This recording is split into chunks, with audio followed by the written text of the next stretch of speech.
Welcome to 843 TV. I'm your host, Lisa Richardson.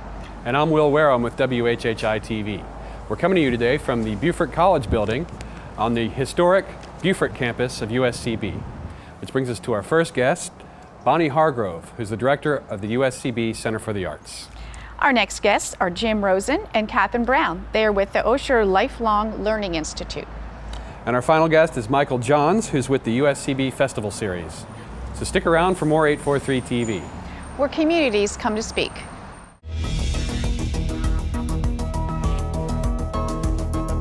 843 TV, where Bluffton comes to speak. Where Spring Island comes to speak. Where Hilton Head Island comes to speak. Where Beaufort comes to speak.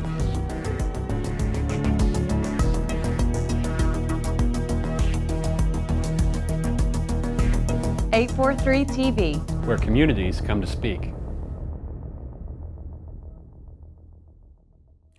Welcome to 843 TV. We're now joined by Bonnie Hargrove, who is the director for the USCB Center for the Arts. Bonnie, thank you very much for joining us today. Oh, thank you.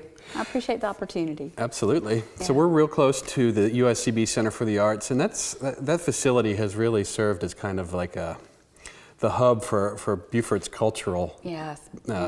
lifestyle, hasn't it? It has. It has, the festival series, is, which is a chamber music series, has been around for 30 plus years. Mm-hmm. And then from there, the Arts Council used to be in our facility.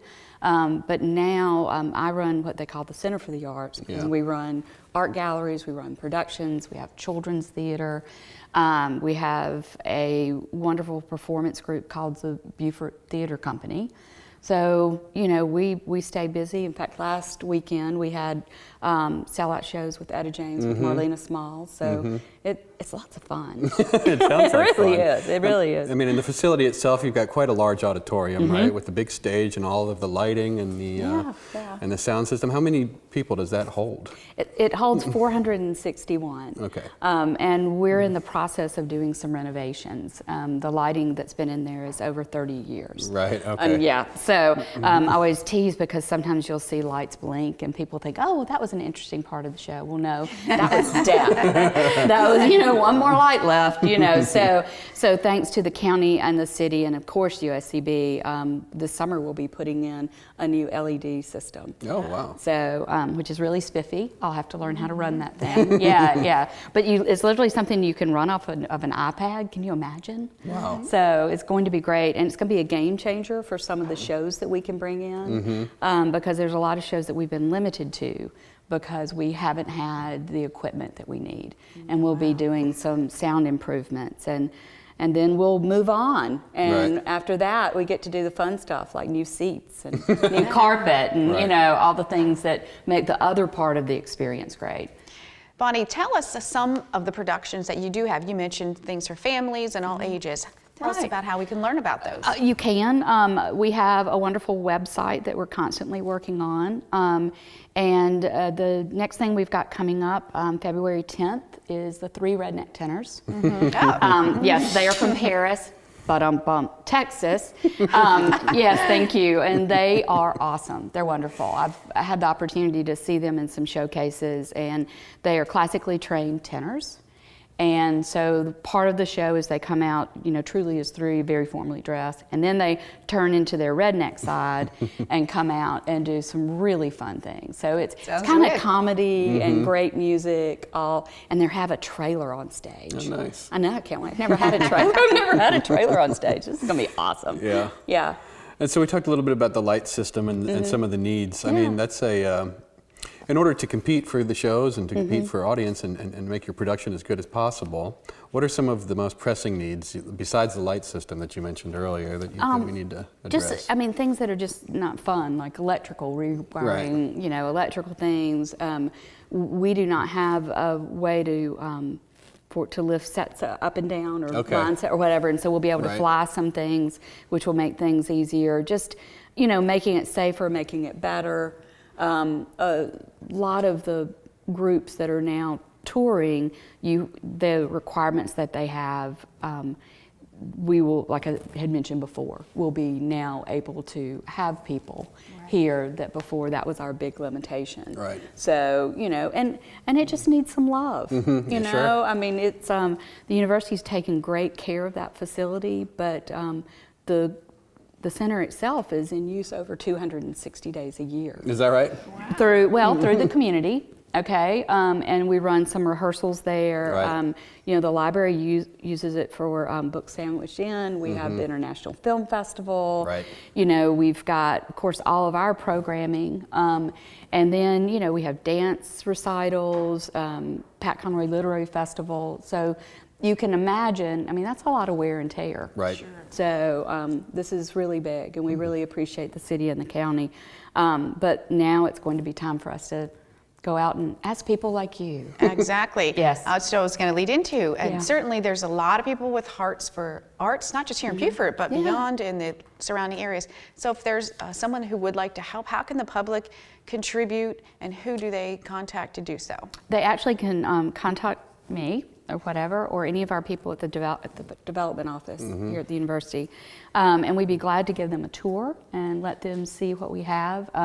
It's anywhere from you know, a gift of, you know, $10,000, which I know that you were thinking about Right. how to write that check, and I can help you Yeah. with the zeros. And then, you know, to $500 to actually buy a seat that you could then, you know, for one of your children, you Right. know, that could always remember. And we have had some people already buy some seats. Cool. So, I mean, I think that's going to be a great way to personalize what we're doing. Yeah. But, you know, you can do it as simply as online. You're welcome to come visit with me, so I can show you and show some specific needs. Yeah. So, Yeah, I mean, I think that, you know, a lot of people know this inherently, but for those who maybe, why are the arts so important to a community like Beaufort?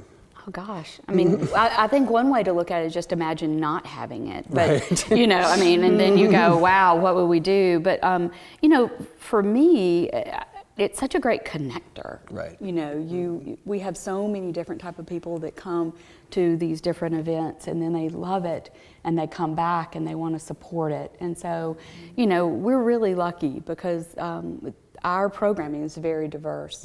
So I get to meet great people. Yeah, you get to bring people from different parts Yeah. of the community they may not integrate otherwise, huh? Right, Yeah, right, yeah. absolutely. I mean, it makes our life better. It does, all right, Yes. very good. Bonnie, thank you very much for joining us. Oh, thank you. And stick around for another segment of 843 TV.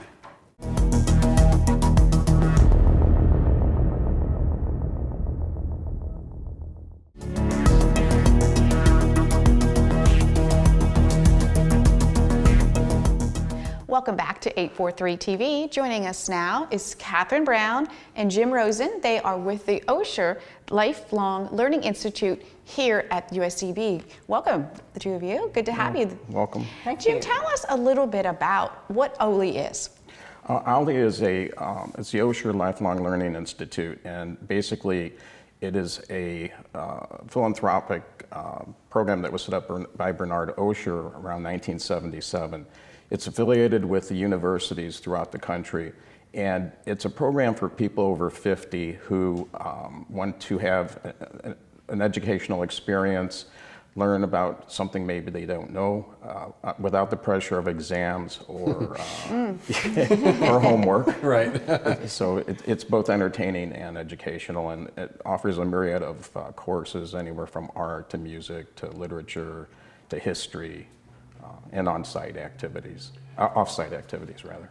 So it's kind of post-education, extended learning on their own that they can pick from and learn different things to just further their personal education and their personal knowledge, right? Exactly, exactly. It's both educational and it's the way that it's set up, as well as informative and interesting. And you're able to pick and choose what you want. Let's talk a little bit about what you can pick and choose from. You mentioned some of the categories, art and music and literature, but specifically, what are some of the programs you're offering, this year? Well, we have 200 classes Oh my. and 30 off-sites. Oh yes, there's lots of selection, definitely. Wow. And I have to add, I teach a writing course every semester here, and I do give homework. Okay. Oh, don't sign up for her class now. No. Stand correct. But we have probably, I guess maybe 30 or 35 different categories. We have arts and science and music, and and languages and literature. There's something for absolutely everyone. And a case in point is Terry Sweeney. Is a local personality, definitely. He used to be on the Saturday Night Live. And he's come the past 2 summers. We have a summer programs. He's come the past 2 summers and reshown his movie that takes place in Myrtle Beach. Right. Yeah. It's just a classic. So we do have something for absolutely everyone. So it's like a classroom option, Yes. where there's a leader or a teacher that's kind of guiding the learning? It's a classroom option, and there are also many tours off campus as well, and sometimes trips. 2 years ago, Ollie offered 2 trips, one to Cuba, which I took, Wow. and one to Ireland. Cool. So there obviously is just something for absolutely everyone. If you want to travel, Ollie's great to travel with because you're learning while you're traveling. Gotcha. Yeah. Now, Jim, tell us a little bit more about the other locations besides the classroom. I understand there's some out and about places that are real neat that you can learn. There are. Not only is there classroom information, but also you can. There's 3 campuses: the Hilton Head campus, which is about 45 miles away, so some people can't travel the distance to come to Beaufort. And there's also the Bluffton campus. Ollie is, which I may not have mentioned, is affiliated with university settings. So we're fortunate in that we have the ability to use some of the faculty for the classes. Off-site, myself, I take a history tour down the Beaufort River with a friend who's a charter captain, and we talk about the forts all up and down the river, which date back to the 1700s. Many people haven't been on the water, so it gives them an opportunity to do that. Can you tell us a little bit more about how the program is structured if somebody's interested in participating? Is that is it a membership program and you pay by class? How's that work? It is. Ollie costs $40 per year, which is a bargain. 40. It certainly is a bargain, yes. It's $40 to become a member. And then if you would like to just take an unlimited number of classes, it's $95 a year, and you can take as many as you want. You can come every day if you want to. Wow. Or we have recently in the last couple of years, we've had a pay-as-you-go option, which means that you pay for the classes that you take specifically. And it's $15 for 1 or 2 classes, and then it's $20 for 3 or more classes per class. Wow. So it's pretty darn cool. Absolutely. It works really well. That's everything, isn't it? That's correct. Yeah, I was going to just mention that it's, I believe, $95 a semester. Right, semester, I'm sorry. Yeah. And 25. Okay. But other than that, it's an amazing bargain. Oh, it is indeed. Certainly, it is indeed. Certainly is. Tell us why each of you, starting with Jim, why did you get involved with this? Initially, I'm not local to the area, so I was trying to find something to do with my time, quite frankly. And my wife worked, I'm retired, so I was just walking through town, and I must have happened on the university or maybe saw a catalog, I don't recall.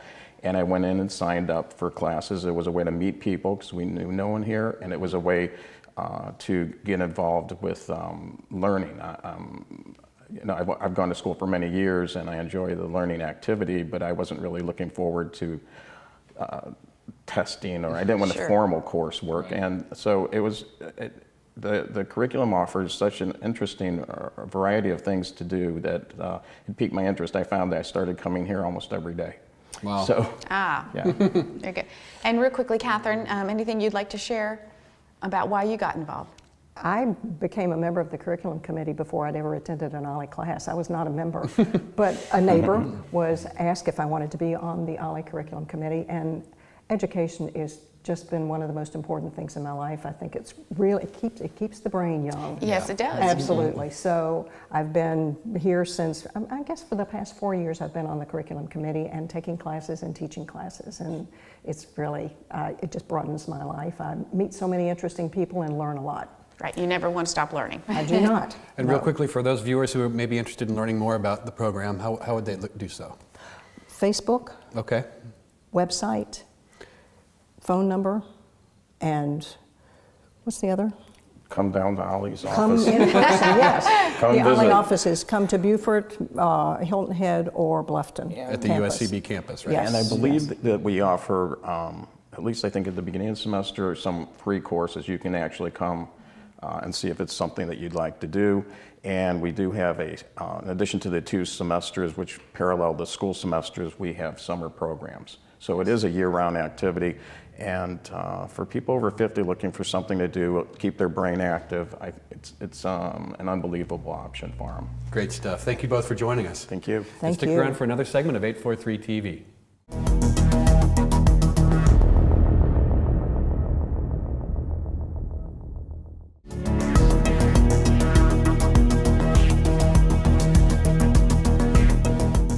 Welcome back to 843 TV. We're now joined by Michael Johns, who's a board member of the USCB Festival Series. Michael, thanks for joining us today. My pleasure. So the USCB Festival Series is a fabulous program, but I think that, would you mind kind of sharing some of the history and the background behind the USCB Festival Series for our viewers? Sure. This is our 37th season. Wow. And there are 5 concerts a season, and we present different artists. With one exception, we have a music director, an artistic director, Edward Aaron, who plays on every concert. But other than that, there are different performers on every concert. So not only do you get a variety of music and styles, but you get different performers' takes on those styles and performances. Gotcha. And it's always musical concert, right? Always musical concert, yes. You mentioned different musical styles. Can you tell us a little bit more about the difference between orchestra music and chamber music? Sure, there are a couple of differences, actually. The one that you would notice first is purely the size. An orchestra has many members, could 40, 60, 80, 100 for the largest orchestras.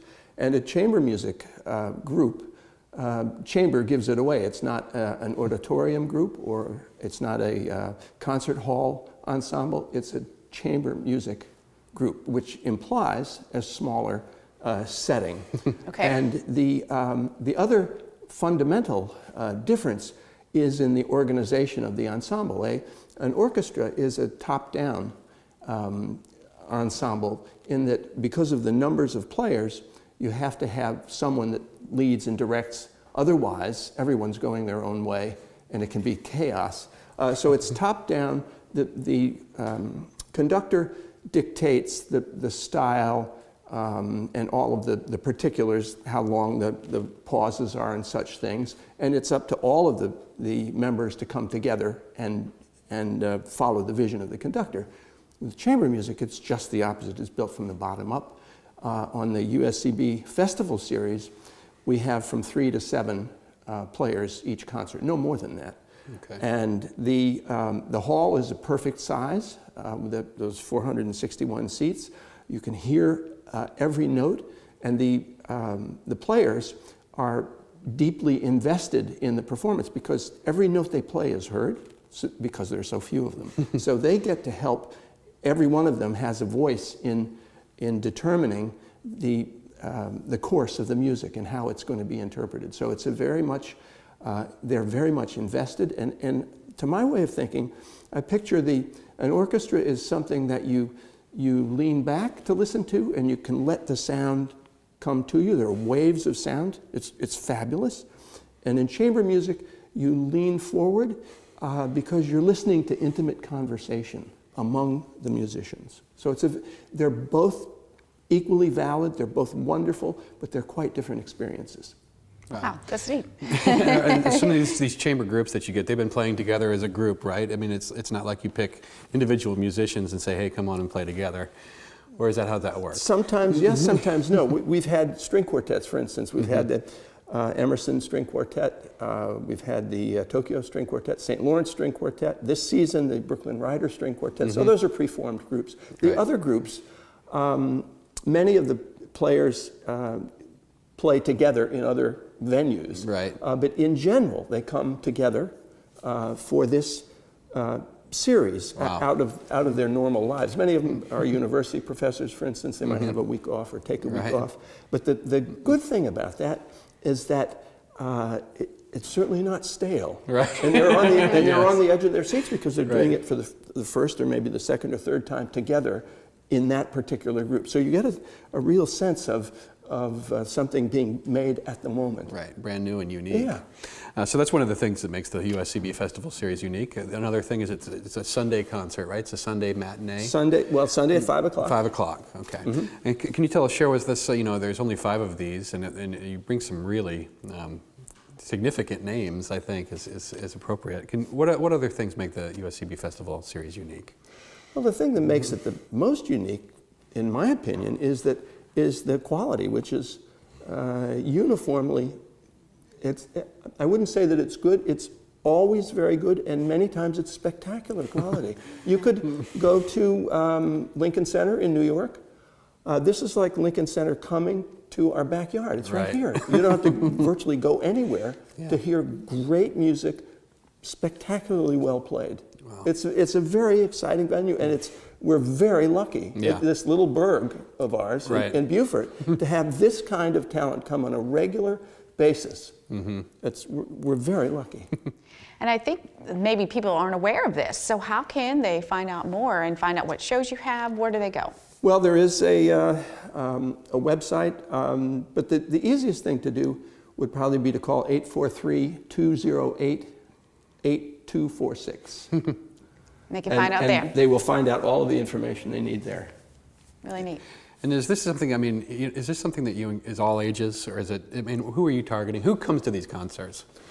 Well, it's general, well, it's an adult audience. One of the wonderful things about it is that it requires you to be quiet. And our lives are so, you know, going a million miles an hour.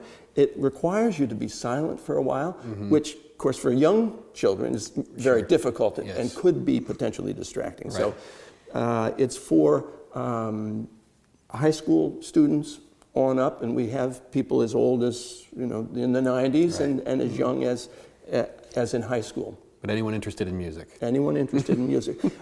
Give it a chance. Just give it a chance. If the players can't sell it and make you think that it's worth coming back, then don't come back. But give it a chance, and you'll like it. You will come back. Very good. Michael, thank you so much for joining us. You're most welcome. Thank you for the opportunity.